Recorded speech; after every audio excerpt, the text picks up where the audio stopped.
going to hurt somebody more, and you may actually save a life. The life-saving skills that not enough people know. Every dog owner's dream. A new experimental drug is giving dogs a little extra time. And we look at the big dangers and big business of raw milk.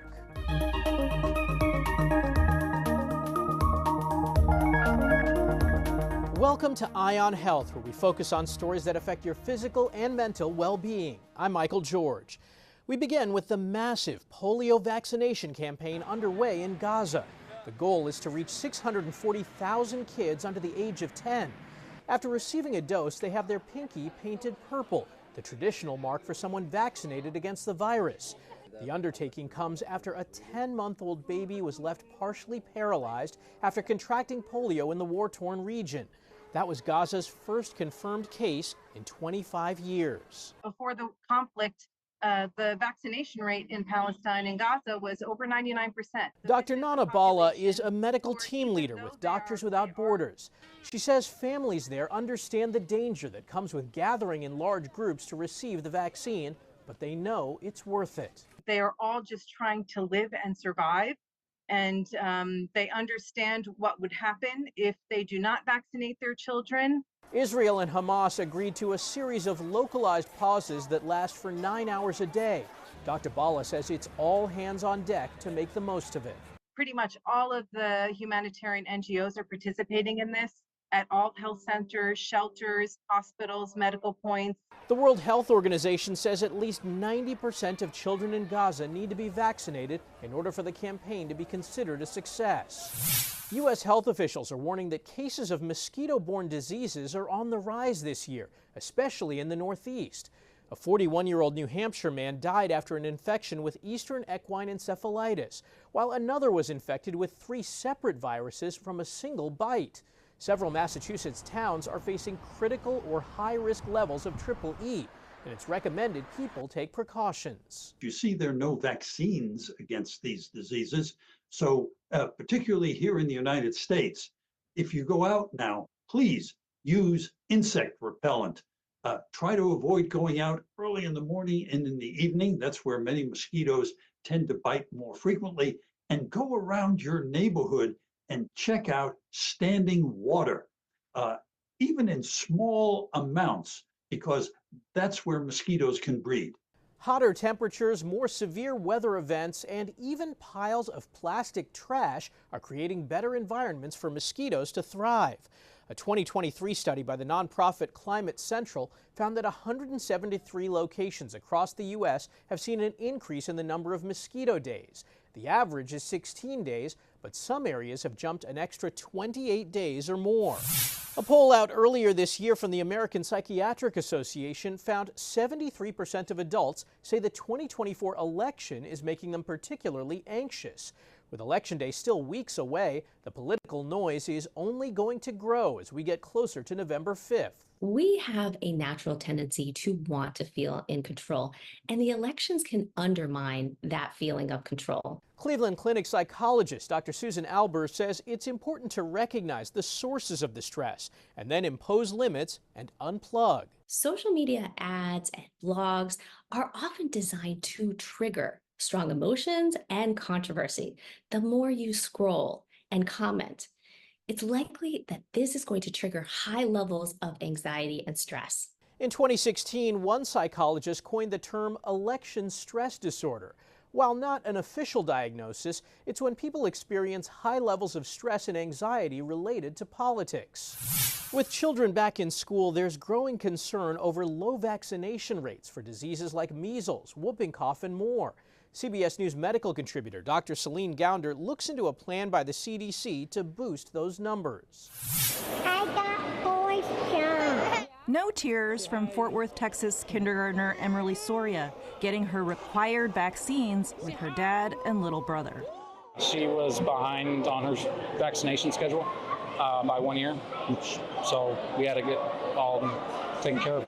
They were able to catch up on their vaccines because the Tarrant County Health Department brought this free clinic to a high school gym in their neighborhood. It was a lot cheaper than going into a doctor's office and getting it done that way. Health workers here gave out more than 2,600 doses to nearly 1,000 people. The reason it's working so well is because they feel comfortable coming here.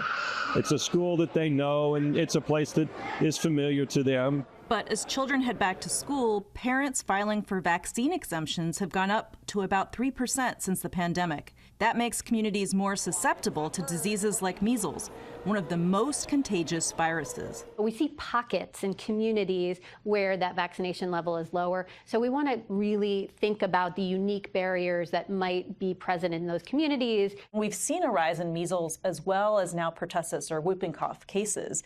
What is the CDC doing about that? We have a Vaccines for Children's program here in the country that covers the cost of vaccines for folks who are either on Medicaid or lower income. We've been making sure we can break down barriers so that kids and families can get vaccinated. Director Cohen says children got behind on vaccinations because of the pandemic and mistrust. We had a lot of distrust of healthcare, a lot of distrust of vaccines in particular come out of the COVID pandemic. That's been more isolated to the COVID vaccine. People still trust the vaccines they got when they were kids.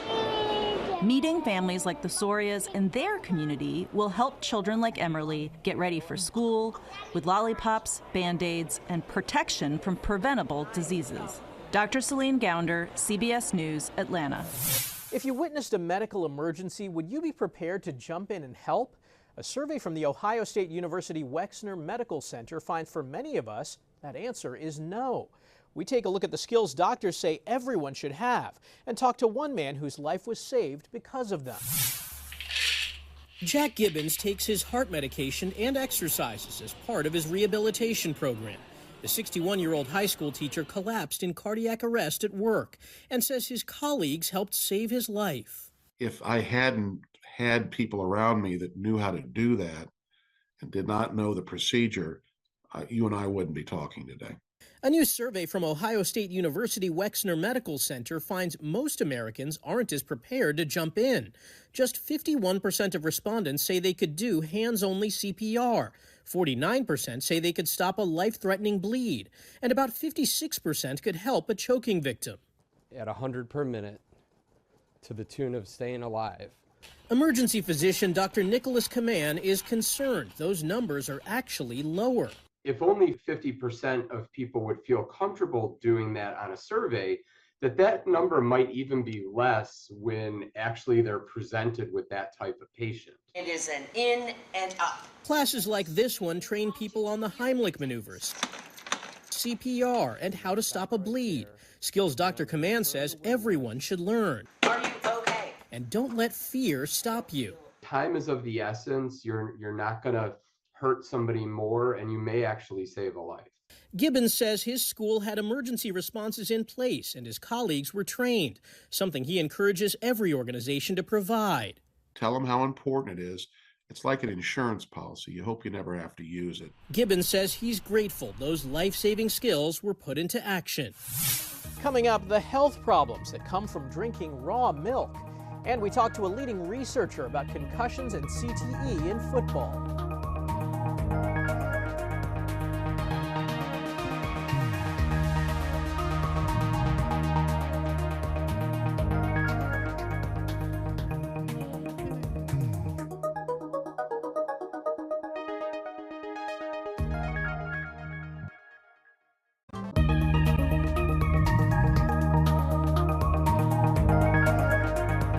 Welcome back. The wide receiver position in the NFL is known to have its share of divas, but this year many other players will have a big head too. That's because the league is allowing players to wear guardian caps, padded headgear that the NFL says significantly reduces the chance of concussions. At Boston University's CTE Center, they're working with former NFL players to advance research into brain damage. To find out how that research is going, as well as more about player safety at both the high school and pro levels, we spoke with Dr. Michael Alasko. He's the co-director of clinical research at BU's CTE Center. Doctor, thanks so much for joining us. My first question is about CTE. Can you explain a little bit about what it is? Sure. CTE or chronic traumatic encephalopathy, it's a neurodegenerative disease similar to Alzheimer's disease, but different in many ways. But really what defines CTE is what what we think causes it, and that's exposure to repetitive head trauma or repeated hits to the head. Can you explain what you're doing? Because you're actually working with former NFL players. Yeah, so we have several initiatives where we study former NFL players, but we also study a whole range of former contact sport athletes with these types of head trauma. And what we're focusing in on is just that. How can we develop methods that can accurately detect and diagnose this disease during life? We're looking at a person's signs and symptoms. We're doing advanced imaging of the brain to see if we can detect the protein of CTE.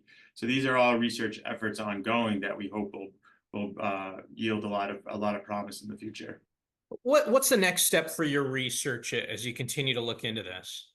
Yeah, great question. So I think our next step is really, can we diagnose this disease during life? We've made a lot of advancements on clarifying what the specific signs and symptoms of CTE are, and we're starting to try to identify a biomarker. What kind of marker can we use to identify what this disease looks like in the brain?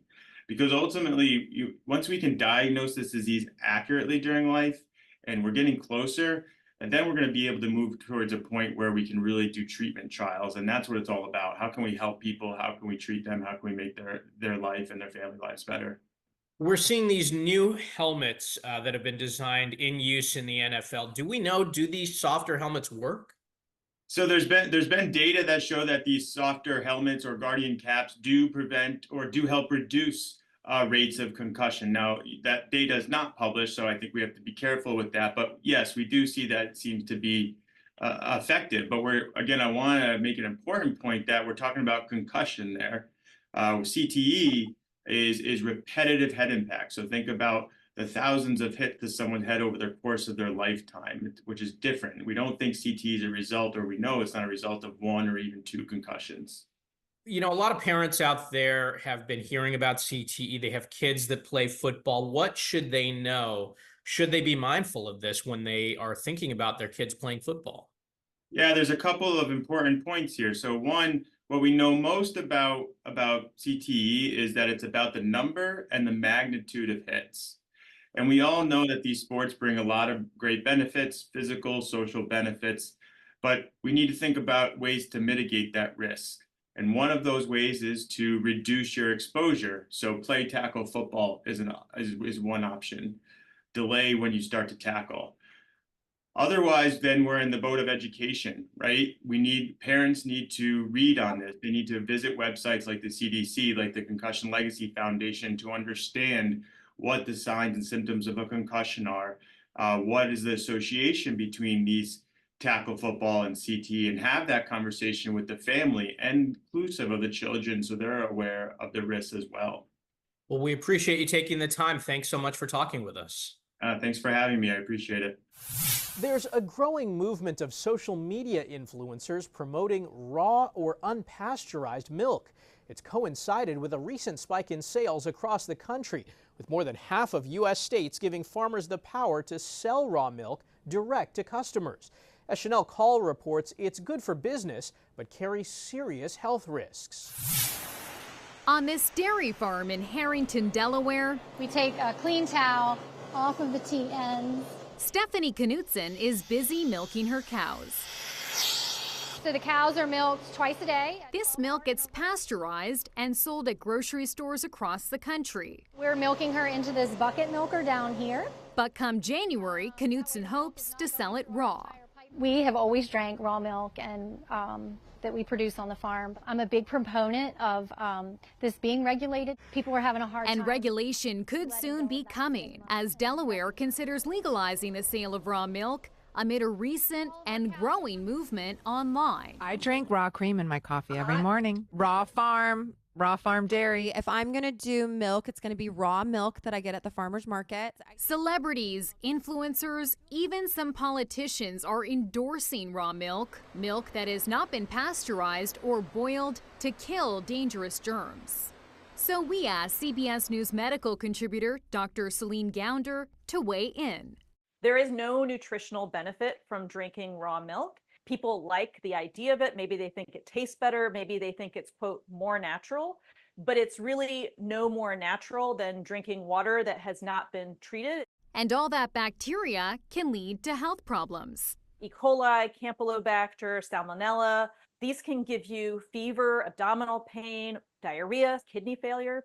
Listeria can cause fetal abnormalities, even fetal death. This year, doctors found high concentrations of the bird flu virus in the raw milk of infected dairy cattle. And a salmonella outbreak linked to raw milk sickened 170 people on the West Coast. So why is raw milk's popularity and access still growing? I think this goes back to people's lack of trust in public health and wanting to feel like they can make healthy choices for themselves. Unfortunately, in this case, that is not the healthy choice. The CDC, the American Academy of Pediatrics, and the American Medical Association all agree. But in a bid to help struggling dairy farmers, it's been very difficult to operate on the positive side of things for 20-some years now. More than half of U.S. states created a pathway for raw milk to be sold directly to consumers within state lines. With raw milk, we can set the price, and the national average price for raw milk is $10 to $14 a gallon. From our co-op, we might be getting $1.50 a gallon. Though without federal oversight, the standards are inconsistent. States have been left to come up with their own rules. They are really, literally all over the place, from pretty much incidental sales being totally unregulated and all you have to do is put a warning label on it to say it's unpasteurized, to other states that require, a lot more high-level testing. While doctors still warn against consumption, farmers like the Knutsons see an opportunity to meet this growing milk market. It can absolutely help us to thrive, not just survive. Chanel Call, CBS News. After the break, what schools are doing to keep students focused on learning, and the device that simplified putting ear tubes in children.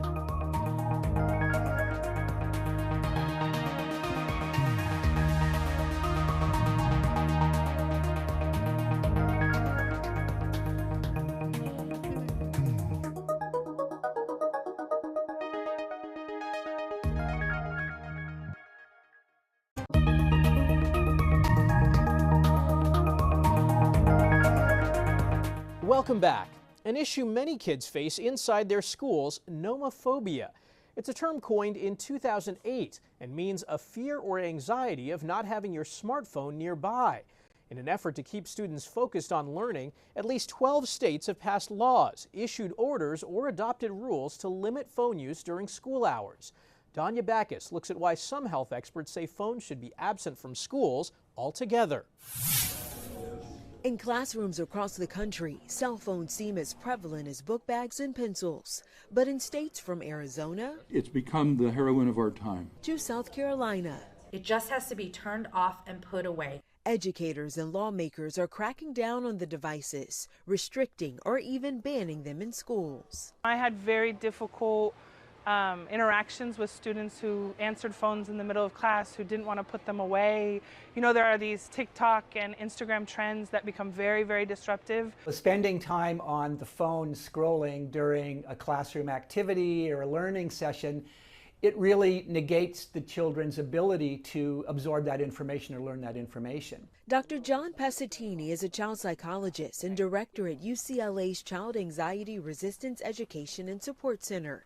He says phones in schools can also harm mental health and stunt social development. It really interferes with developing creativity, with developing social skills, the ability to get along with each other, to problem solve. Recent studies show students in phone-free classrooms had higher levels of comprehension and lower levels of anxiety, but not everyone is convinced. We've had phones since we were in 4th, 5th grade. It's a part of our life now. Not that it's an addiction or an obsession, it's just an aspect of our life that we've learned to live with. Dr. Pasatini says parents can help students adjust to phone-free schools by putting their own devices away.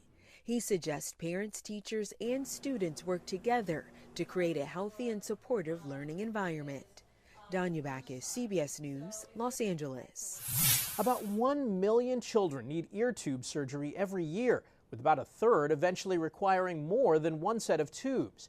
Typically, the procedure requires an operating room and anesthesia, But a device called the Hummingbird is making the procedure faster and cheaper. Kelly Worthman explains. Can you climb through the rope? Go on, climb through. Little Bryson is a big fan of the playground. Oh, attaboy. Can't sit still, typical 1.5-year-old. And like most toddlers, he's also had a few ear infections. Before he turned 1, he had his first ear infection, and we didn't really think much of it because he got over it really quickly. And then we started daycare in February of this year, and that is when they were just nonstop. That meant it was time for Bryson to get ear tubes. And the plan was for June. Typically, ear tube procedures happen in an operating room under general anesthesia. But just before Bryson's scheduled surgery, his mom learned of a new device that wouldn't require her son to go under. I was able to be right next to him, which was the best part because going into the operating room, parents don't get to go back there. Dr. Gregory Allen of Children's Hospital Colorado did Bryson's ear tube procedure using the Hummingbird. That allows us to make the hole in the eardrum and to place the tube all at one time. It's almost like a piercing gun, he says. Using a localized anesthetic on the eardrum, the Hummingbird device allows doctors to quickly place the tubes in just a matter of minutes. And because it's very quick and the device makes it very safe to do in young children, we can do it in the office with minimal discomfort. He was calm the entire time. The entire procedure lasted maybe 3 to 4 minutes. And as soon as he was unwrapped and in my arms, he was fine. Since Bryson got his ear tubes earlier this summer, his mom says he's been ear infection free. It was a great experience. And back to loving life on the playground. Kelly Worthman, CBS News, Aurora, Colorado.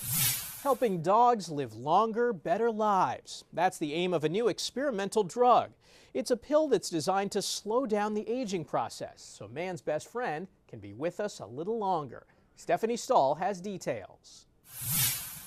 He's just a happy-go-lucky dog. It was love at first sight when Brent Sheldon's family first saw Riley. He does not fail to put a smile on our face every day. Hoping to keep him around as long as possible, the 10.5-year-old Corgi is part of a clinical trial for an experimental drug to improve and extend the lives of dogs. I didn't even have to think about it. That obviously is every dog owner's dream, is how can I keep my best friend alive and healthier and happy longer. Dr. Sam Geller with the Quakertown Veterinary Clinic says he's enrolled about 50 dogs and is accepting more to test the daily pill. So it helps with potentially preventing insulin resistance. It helps with managing fats in your body. It helps with managing lipids in the bloodstream. The way the study is designed, half of the dogs are getting the real drug, the other half are getting a placebo, but we don't know which one Riley is getting. The FDA wants you to show that your drug is better than a sugar pill. In accepting the clinical trial, the FDA said there is a reasonable expectation of effectiveness. This medication is intended to help preserve metabolic health. Loyal's Director of Veterinary Medicine, Brennan McKenzie, says the drug works on the principle of calorie restriction that's been shown to help canine and human health, but there's no limit on what the dogs eat. The way that this drug works is essentially to activate some of the same pathways in the body that caloric restriction activates, but in a way that is safer and more convenient, because none of us want to starve our dogs in order to make them live longer. The study is aiming to include more than 1,000 dogs. Brent is hopeful it will keep Riley around as long as possible. Stephanie Stahl, CBS News. That's this week's Eye on Health. I'm Michael George. Thanks for joining us and be well.